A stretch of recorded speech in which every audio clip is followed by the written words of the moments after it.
à toutes et à tous, mes chers téléspectateurs de Mandarin TV. Merci de m'être fidèles pour cette nouvelle émission de chronique gastronomique de La Table d'Ogre. Comme vous avez pris l'habitude, ici on croque dans tous les sens du terme les restaurants qui me passent sous la dent. Et il est vrai, vous avez souvent l'habitude de lire des articles à droite, à gauche, d'écouter des critiques toujours dithyrambiques qui ne vous disent pas grand-chose si ce ne sont des compliments élogieux à tire-larigot et sans grand intérêt. Aujourd'hui, je vais me permettre de vous détruire, objectivement j'espère, oui c'est possible, un restaurant très cher et de qualité. Oui, je sais, ça m'arrive rarement. Mais je suis un petit peu agressif quand j'ai vraiment l'impression que l'on se moque de moi.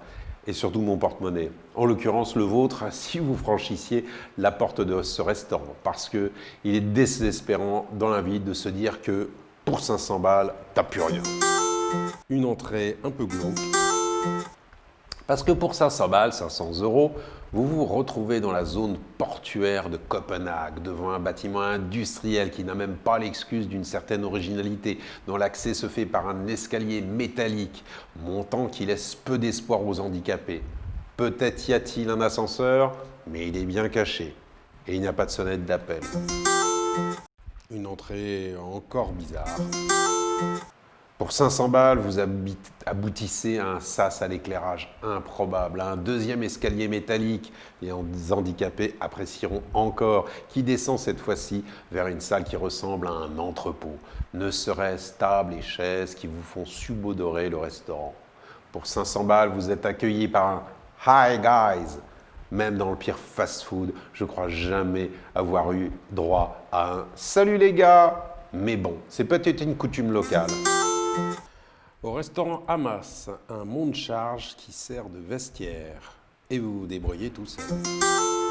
Pour 500 balles, on vous indique un monte-charge désaffecté qui sert de vestiaire. Débrouillez-vous puisque vous êtes censé être une personne cool. Souvenez-vous du Hi Guys.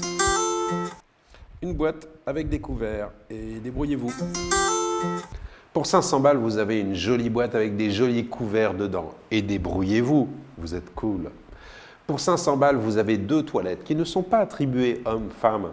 Il ne vous reste plus, mesdames, qu'à tirer à pile ou face en espérant que le gentleman précédent ait visé juste ou ait adopté la position assise. Table et salle. Pour 500 balles, vous avez une salle au mur de béton décorée d'un énorme tag sur un côté, bédons cirés au sol, éclairage style industriel, table banale et siège au design des années 70, mais très confortable. Pour 500 balles, vous avez un service super souriant, légèrement, euphémisme, incompétent en cuisine et surtout en salle. En effet, c'est bien la première fois que je vois du transfert de liquide entre les bouteilles en partie vides. Plusieurs flacons sont ouverts dans le cadre de l'accompagnement mets vins et plusieurs fois, durant le service, par plusieurs serveurs, les bouteilles entamées étaient transférées sans entonnoir dans d'autres plus pleines, sur la dessert centrale, en pleine salle. Soyons clairs, c'est complètement hallucinant. Il serait utile que ces gens fassent un petit stage dans une école hôtelière. Pour 500 balles, vous avez les cuisiniers qui viennent vous servir l'assiette qu'ils ont confectionnée pour vous.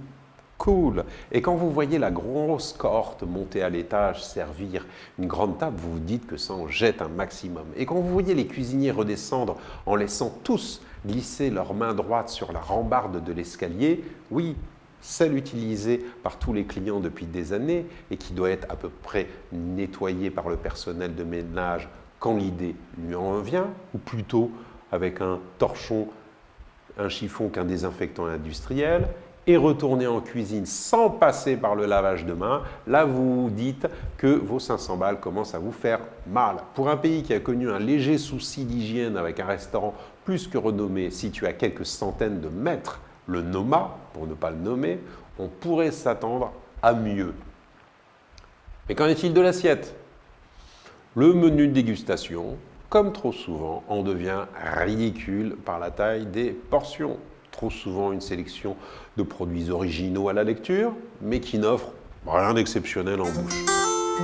Le pain, un pain très très lourd. On commence par la base de n'importe quelle table, le pain. Nous avons ici un palais homologué pour le championnat du monde de hockey sur glace. Une chose ronde et compacte, très très compacte. Probablement encore une tradition locale. Une sauce.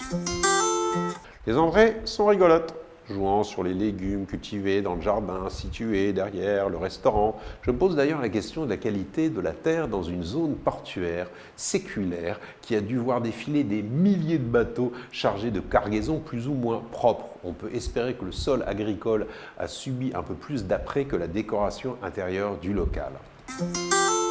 Le meilleur plat, le cendre. Le cendre est probablement la préparation la plus intéressante, avec un très bel accord avec une eau de melon salée, malgré une présentation assez terne. La belle assiette sauve les apparences.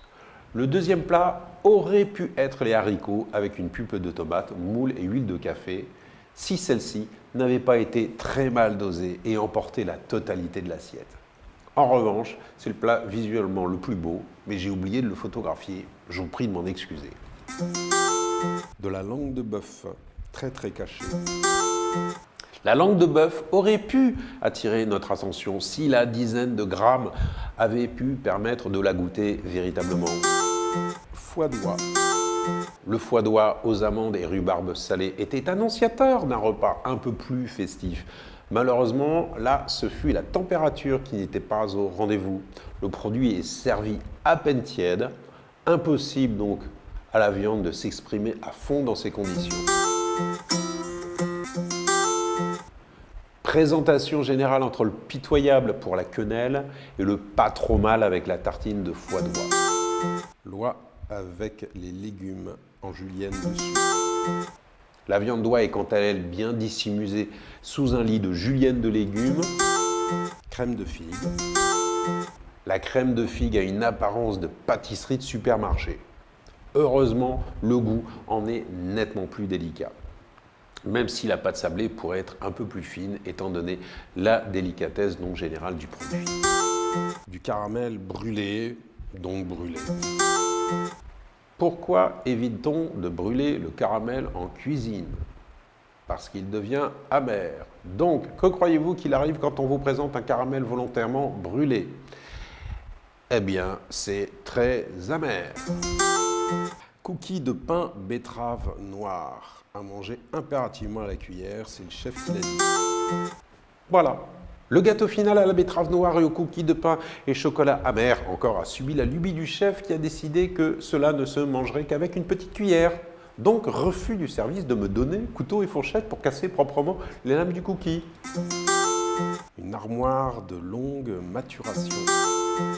Mais en sortant, vous pourrez vous rincer l'œil avec les réfrigérateurs vitrés contenant les viandes en longue maturation.